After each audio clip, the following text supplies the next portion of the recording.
dolls, and welcome back to another video. Today I want to talk about a group of girls that was truly iconic in the 1960s. They were known for simply having it, whatever exactly that meant at the time. Today I want to talk about the 1960s it girls. The 1960s were an era of cultural appeal, where fashion, music, and lifestyle collided to redefine femininity and glamour. At the forefront of this revolution were the it girls, those captivating women who exuded effortless style, daring individuality, and a magnetic charisma that drew people in wherever they went. Unlike the sirens and pin-up girls of earlier decades, the 1960s it girl weren't merely admired for their beauty. They were cultural icons in their own right, breaking the rules, setting trends, and embodying the rebellious spirit of an entire generation hungry for change. From the mod look of Twiggy to the avant-garde appeal of Edie Sedgwick, each it girl of the 1960s was unique in her appeal, making the whole world wanting to follow her on each single one of her adventures. So what exactly is an it girl? Rudyard Kipling defined the idea of an it girl, writing, "It isn't beauty, so to speak, nor good talk necessarily. It's just it. By that measure, if you have it, you never lose it."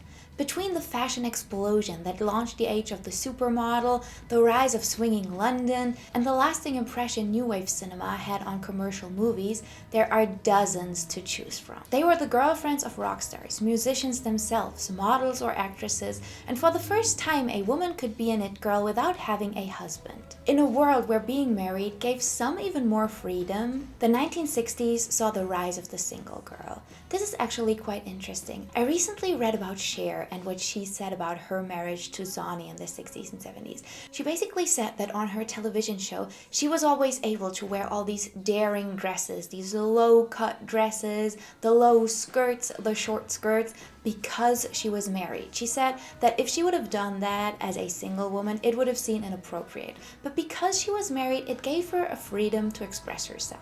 As the 1950s ended, feminism's second wave took hold, as women had joined the workforce, gained independence, and began making their own money. In the 1960s, women were seeking more freedom, which meant being less inclined to settle into marriage young. This new feminine ideal was dubbed the single girl. The single girl represented movement, was economically independent, and had her own career. Fashions of the time reflected this new trend, and the working girl became the target demographic for many magazines and clothing companies. The single girl defined femininity outside of the traditional patriarchal construction that was laden through previous decades. She no longer wore simply house dresses and aprons. Women started wearing trousers, and there were more ready-to-wear options than ever, with the increase in mass-produced clothing. Pantsuits became popular as well. They were copied from men's suits and tailored to feminine proportions. Some workplaces forbade women to wear pantsuits because they thought they were an insult to femininity and too empowering for women, which was deemed disrespectful to men. This only made them more popular. Fashion didn't just cater towards wealthy ladies of leisure anymore. The pret-a-porter fashion meant that designers were creating more youthful looks, marketed to younger women, working and living outside of the domestic environment they had been previously conditioned to join. Mini skirts and dresses, more comfortable androgynous silhouettes, like shift dresses and looser-fitting waistlines, separates and bold makeup, elaborated hairstyles were the leading fashions of the day. In fashion photography, the single girl ideal was presented through images of young women, walking or running, being active outdoors alone or with friends. These photographs embodied the freedom that women felt and targeted the working girl, who could afford her own clothing and be out of the house. Models like Twiggy, Pattie Boyd, or Jean Shrimpton became household names, and the first rise of the it girl took hold, influencing mainly the young women of the day. Audrey Hepburn's pared-down styles of black turtlenecks and capris was more relatable than her couture gowns from the 1950s, and that is exactly what people wanted to see. Breakfast at Tiffany's was released in 1961, based on Capote's 1958 novel, and while it differs from the novel, it is a story about a charming, elusive single woman that the 1960s single girl might imagine herself to be. The release of Helen Gurley Brown's controversial book Sex and the Single Girl came out in 1962, which aided the independent feminist movement of allowing women to feel free from the burdens of having to marry young and immediately start a family. She became the editor of Cosmopolitan magazine and completely changed the discourse around women, sex, and their freedom. She proceeded as the editor of Cosmo for 3 decades, from 1965 to 1997. Cosmo was considered the women's Esquire, offering the new perspective that women could allow themselves the same freedom as men when it came to both sex and their independence. Other influences on the single women of the day were Pan Am stewardesses or Mary Tyler Moores, career women who were jet-setting and living glamorous lives. In 1965, the working girl officially became the target customer for fashion. Ready-to-wear fashion was as useful as it was pleasurable, and perfect for the modest budget of a single girl. So let's talk about the women who were filling the newspapers in the 1960s with their daily adventures. Some of the first it girls of the decade were the Beatles girls. The Beatles' wives and girlfriends. Especially Pattie Boyd, who truly embodied the essence of a 1960s it girl. Her striking beauty, unique style, and cultural influence extended far beyond her role as a model, and she became a role model for many younger girls, wanting to be and look just like her. Pattie simply had it. Discovered as a young model in London, Pattie became one of the most sought-after faces of the era, gracing magazine covers and advertisements all over town.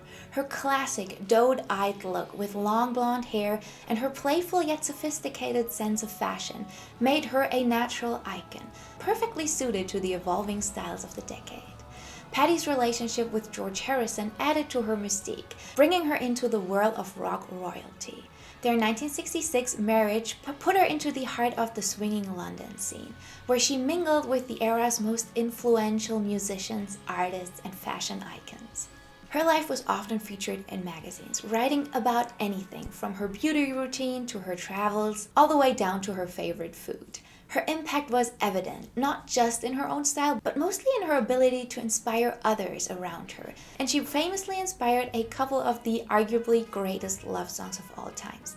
Something by the Beatles and Layla and Wonderful Tonight by Eric Clapton, back then Derek and the Dominoes. The infamous Layla love triangle of Pattie, George, and Eric Clapton filled the newspapers and cemented Pattie's it girl status.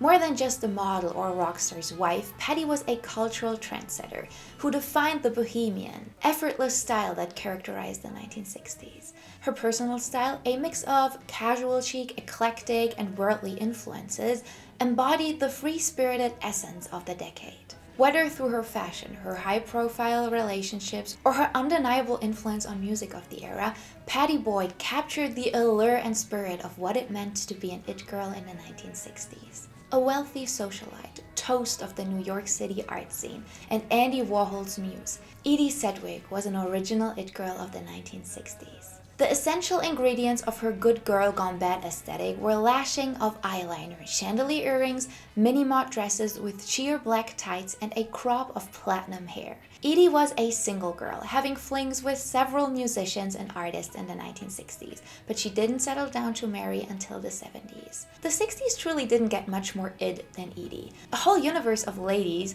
who got discovered for nothing more than simply being fabulous owe their trajectory to Edie. Andy Warhol's films and social circle may have made her famous, but the general consensus is she had that certain special something from the start.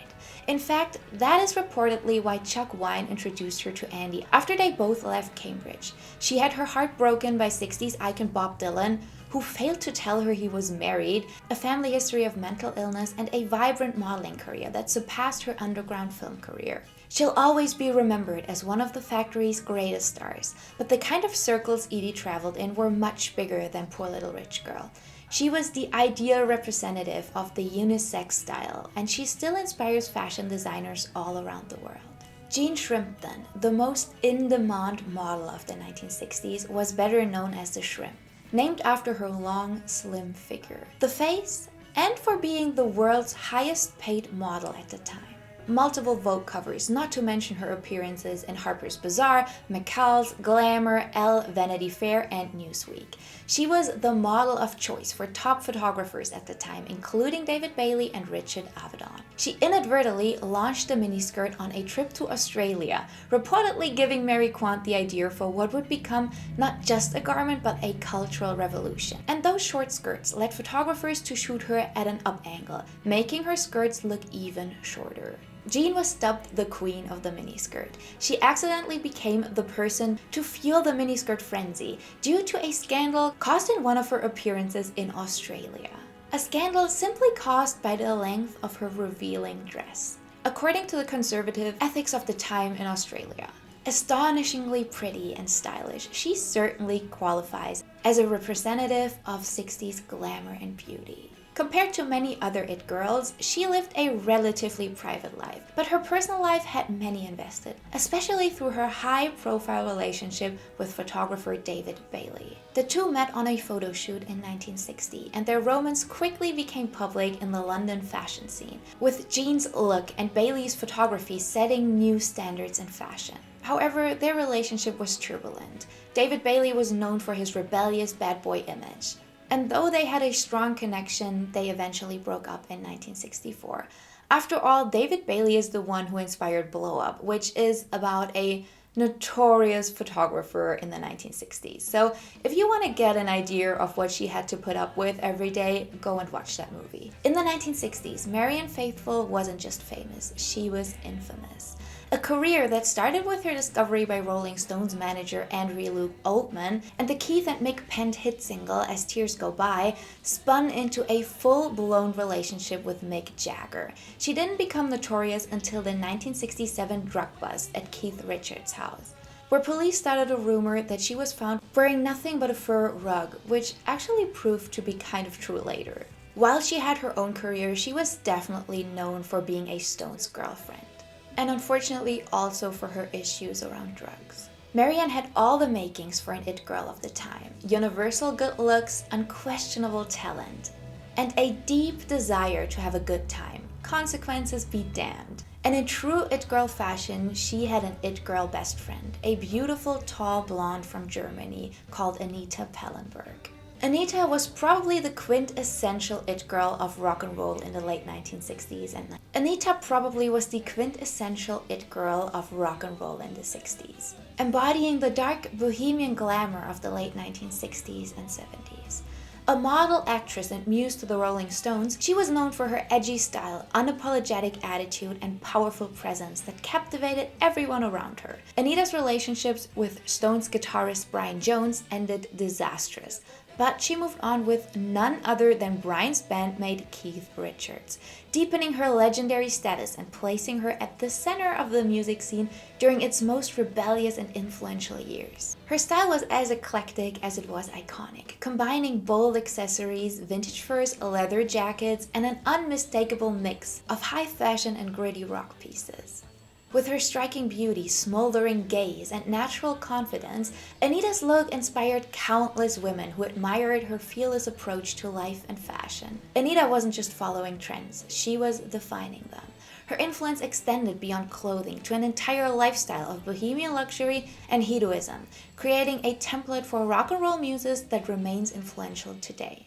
Beyond her relationships with the Stones, Anita was an icon in her own right, known as an actress in films like Barbarella and Performance, where her aura and charisma stole everyone the show. Her wit, intelligence, and creative energy made her a muse not just for the Stones, but for an entire era that celebrated freedom, rebellion, and self-expression. Even after her tumultuous years in the limelight, Anita Pallenberg's unique spirit and bold style left an indelible mark on fashion, music, culture, and art, cementing her place as one of the most unforgettable it girls of the time. At just 17 years old, Twiggy became the Woman of the Year in 1966, launching one of the most successful careers in fashion to this day. Her it status was cemented when she cut off her hair and became the epitome of what we today call the manic pixie dream girl. Twiggy made female androgyny in the 60s fashionable. During the 60s, Twiggy was truly everywhere, on magazine covers or printed in stores and on posters. Her face was all over London. A big part of Twiggy's it girl status was her tumultuous life. Paul McCartney actually wrote back in the USSR for Twiggy's planned musical invasion of Russia, which never came to be. And he also wrote Gotta Sing, Gotta Dance for another planned Gene Kelly-esque Twiggy movie that never came to be. When she was just 16, she started dating her manager, Justin de Villeneuve, who at that time was 26. He took big parts of her earnings, and while many were certainly interested in Twiggy's private life, she kept it pretty private. Twiggy was known for her wit, and my all-time favorite Twiggy moment is when she put Woody Allen into his place. So there's this interview, I'm gonna play it here for you. But basically he asks her about her favorite philosopher, betting on her not knowing any, but she kind of like turns the cards around, and I love every single bit of it. What are your views on serious matters? What? Well, I don't know. Who's your favorite philosopher? I haven't got one. I don't know any. Who's yours? Oh, I like them all. Who? All your basic philosophers. Who? Just all of them. I don't know their names, though. What are their names? See, there's a host of them. You. Sharon Tate was the ultimate it girl of the late 1960s. Her beauty, charm, and fashion sense, making her one of Hollywood's most memorable style icons. With her big, expressive eyes, effortless California glamour, and radiant screen presence, she became an instant icon. Her look combined girl-next-door sweetness with the allure of a bombshell, a style that captivated both fans and the fashion world. From her signature blonde waves to her chic, form-fitting mini dresses, she set trends that epitomized the era's shifting styles and ideals of beauty. Sharon's style ranged from sophisticated to playful, whether she was wearing bohemian-inspired pieces or glamorous costumes. Her love for airy blouses, bold accessories, and well-tailored pantsuits reflected the freedom and experimental nature of 1960s fashion. Beyond her wardrobe, her confidence and approachability made her stand out in Hollywood, embodying a blend of elegance and natural charm that was both approachable and aspirational. She embraced the flower child look with a touch of high fashion polish, and her look became synonymous with the eclectic yet polished aesthetics that would define the late 1960s style. Her high-profile relationship with Roman Polanski brought her even more into the spotlight, making the two of them an it couple that was often seen partying in LA or London. Their house parties are also said to be absolutely amazing. Her influence extended well beyond the screen, as she became a muse for many designers and a fashion inspiration for an entire generation of women. Though her life was tragically cut short, Sharon Tate's legacy as a style icon lives on, with her looks continuing to inspire designers and fans who admire her unique blend of glamour, authenticity, and timeless appeal. Jackie Kennedy was probably the first it girl of politics and an international style icon. Her style was defined by its simplicity and refinement. Sleek, tailored silhouettes, clean lines, and a color palette of understated pastels and bold monochromes. Whether it was her signature pillbox head, oversized sunglasses, or elegant A-line dresses, Jackie knew how to blend American classic style with European haute couture, creating a look that was both regal and accessible. As First Lady, Jackie captivated the world with her poise, charisma, and undeniable fashion sense, setting trends that women everywhere were eager to emulate. Her patronage of designers like Oleg Cassini, Givenchy, and Chanel redefined American fashion, introducing an era of modern elegance and bringing global fashion into the White House. Her travels abroad showcased her impeccable style and cultural awareness, as she effortlessly adapted her look to suit each occasion, always in sync with the grace and poise she embodied. But Jackie's influence truly extended beyond fashion. She inspired an entire generation with her intelligence, confidence, and strength, making her not just a style icon but a cultural one. Her life after the White House, with her career in publishing and her quiet yet sophisticated presence, only added to her legacy. Even decades later, Jackie Kennedy remains an enduring inspiration. Her style a testament of the power of simplicity, elegance, and individuality, making her an it girl that would forever change America. Whether you know her best for her controversial relationship and duet with Serge Gainsbourg or her revealing role in Blow Up, there is no denial that Jane Birkin was a cultural icon in the 60s who challenged the status quo at every turn. Her style is arguably the template for the effortlessly chic, timeless beauty, disheveled, forcefully innocent, and naive to the point of being unbelievable. She was the epitome of free love, posing for erotic magazines and bearing all on screen. Jane didn't bother hiding her it factor. She put it all on record. Jane just embodied the effortless French chic and bohemian elegance. Originally from England, she moved to France in the late 1960s, where she quickly captivated the fashion world with her free-spirited beauty, disheveled hair, and signature understated style. She often wore simple yet striking pieces, like flared jeans, oversized sweaters, mini skirts, and her iconic wicker basket bag, all of which reflected a casual sophistication that felt both accessible and inspirational. Her relationship with French musician Serge Gainsbourg only heightened her mystique. The two became the ultimate power couple, embodying the passionate, provocative spirit of the era. Their hit song, Je t'aime moi non plus, added to the intrigue with their chemistry and magnetic personalities, turning heads in both the music and fashion world. Their relationship began when Jane was just 21 and Serge was already 39. He was known for his high-profile relationships, and while the two had a truly great relationship, they certainly shocked many with their public PDA and scandalous songs. There are so many clips online of Serge Gainsbourg and Jane Birkin, and there's always that bit of sexual tension between them. And this is something that was truly new in the 1960s. If you even look at things like, for example, Pattie and George's wedding pictures, they just all seem a little bit stuffy. And in the 1960s, it was truly new to be so public about your relationship. And Jane and Serge truly pioneered the public PDA. Trust me, they knew how to sell a single or two. Jane has also inspired what for many probably is a key piece to the it girl, the Birkin bag. When in 1983 she had an encounter with Hermès CEO Jean-Louis Dumas while on an airplane. As Jane tried to sit down, her belongings spilled out of her straw tote. And she mentioned to Dumas how she needed a practical yet stylish bag. Inspired by her, he sketched the design on the scene, resulting in the creation of the now truly iconic Birkin bag, which became one of the most coveted luxury bags in the world, forever linking Jane's effortless style to Hermès. This list wouldn't be completed without the one and only Brigitte Bardot. She epitomized the era's allure, rebellion, sensuality, and was a figurehead of the sexual revolution. With her signature touzle blonde hair, winged eyeliner, and effortless French chic, Brigitte became a global symbol of beauty and independence.